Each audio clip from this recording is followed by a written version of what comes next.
What's happening, fam? L.A.R. movement still moving. Book is entitled "Lessons from a Non-Custodial Father" at Amazon, Kindle, and Create Space. Link will be in the description box below as usual. Go get it.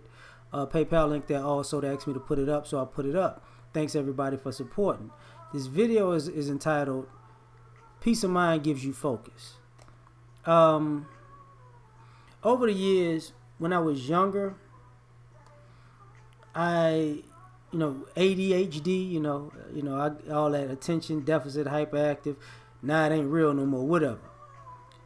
But I was always doing a lot of different stuff. I've always been on the move and couldn't stop, and that type of thing. Even as a kid to now as an adult, I seem more whatever, but I just do a lot in the day. But at some point, I learned, maybe in a weird way, how to focus in anger. So a lot of times, when some people get angry, everything just they can't control themselves. But for me, when I would get angry, it made me focus on. It made me very competitive and focus on embarrassing the other person and dominating them. If somebody angered me, it made me think. It made me think of a plan. It made me focus and react. It made me, really want to make sure you knew what it really was. When I was more chill, I would let things slide. I could still be better than the person, but I wouldn't really drive it home. You know what I'm saying? But keeping that energy, that anger, that quote unquote edge, it's hard to do, but it's also because you take it everywhere. Sometimes you can't cut it off. When I was younger, I couldn't cut it off. As I got older, I've never been how can I say this? I've been mean, but I've never been mean spirited. But as I got older, I used to like kicking it and relaxing and having fun and whatnot. And the more peaceful I got, I began to be more focused. So I try not to do things that interrupt my peace of mind, because when I'm at peace, I can think better. I can function better. I can plan better. I actually do things in a more strategic and tactical way with the same intentions that I had when I was angry when I was younger, but with the ability to expend less energy. And my dad used to always tell me that anger is the enemy. Anger can never be your friend. I teeter-totter. I went back and forth with that for years. But, I realized, when people would say focus and be still and be at peace and everything would come, because when you're able to really be centered, you have a different vantage point. You have a different point of view. You have a different way to see things. You can be locked in and see the flaws and the cracks and the weaknesses in the situation, and how you can maneuver your strengths to capitalize off of those weaknesses. Maybe it's age and experience and attention to detail and nuance and things like that. Because I learned those things when I was young. Because everybody has a tale. For some of y'all that don't know, tale is the poker term, where people have certain little ticks that let you know if what they're about to do, or what they're prone to do in these certain circumstances that make them predictable, right?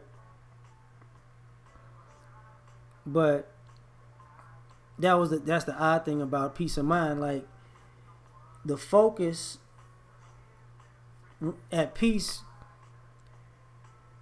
it can make you effective and still unpredictable, because you're open to everything. Like the peace of mind makes me at least open to all the possibilities, and not I want to do this one thing.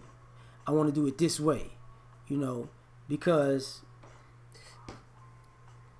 I'm locked in, but I'm locked in out of anger, so I want to make a statement in a certain way. But when I become more reserved and relaxed, I still want to make a statement, but I don't. But I can see if I have to change my direction, evolve, do something different on the spot. I could feel the situation out better, and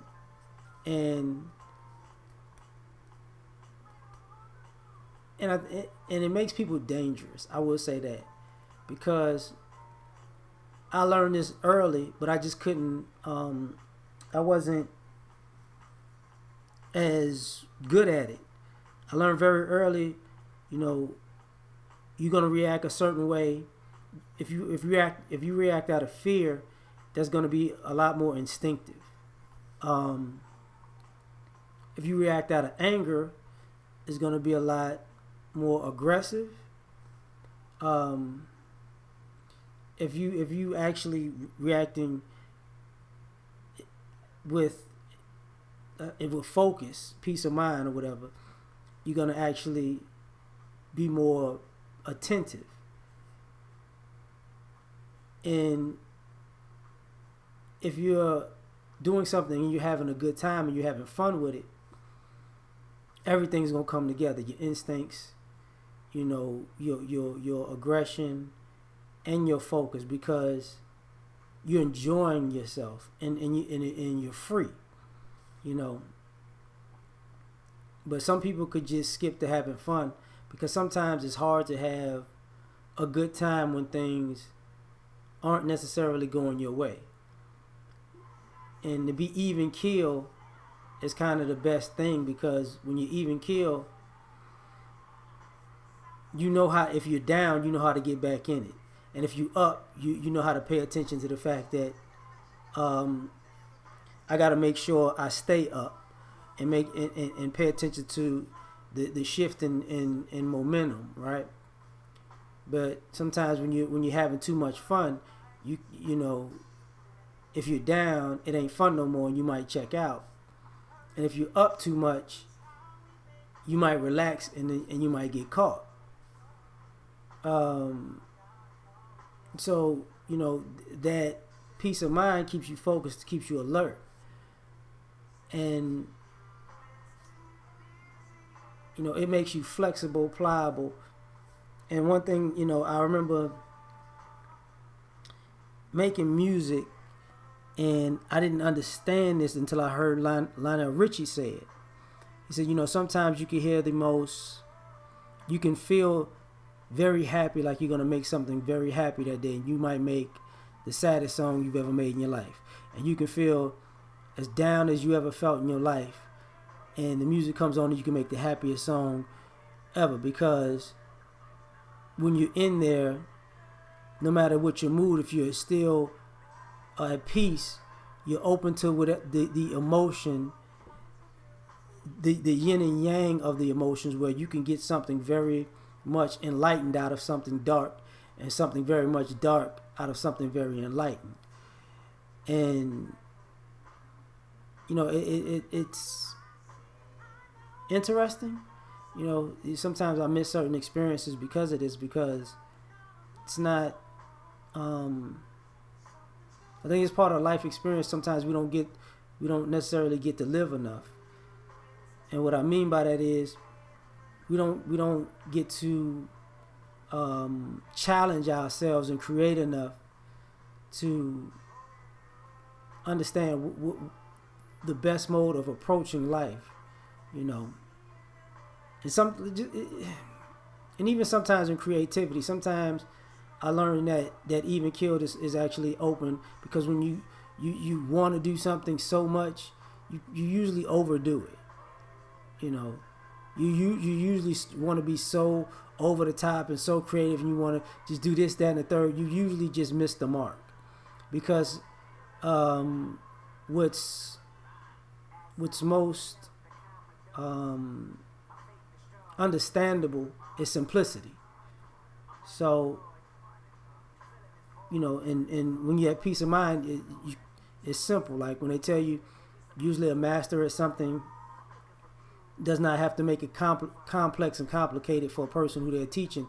They make it simple because it's the easiest language to, they know it so well they can make it simple for you, even though you're a novice. So, and I think that comes from the peace of mind to know, how to translate uh, your life experience through yourself to another. So I'm done with this one. Like, share, subscribe. Catch y'all on the next one. Peace.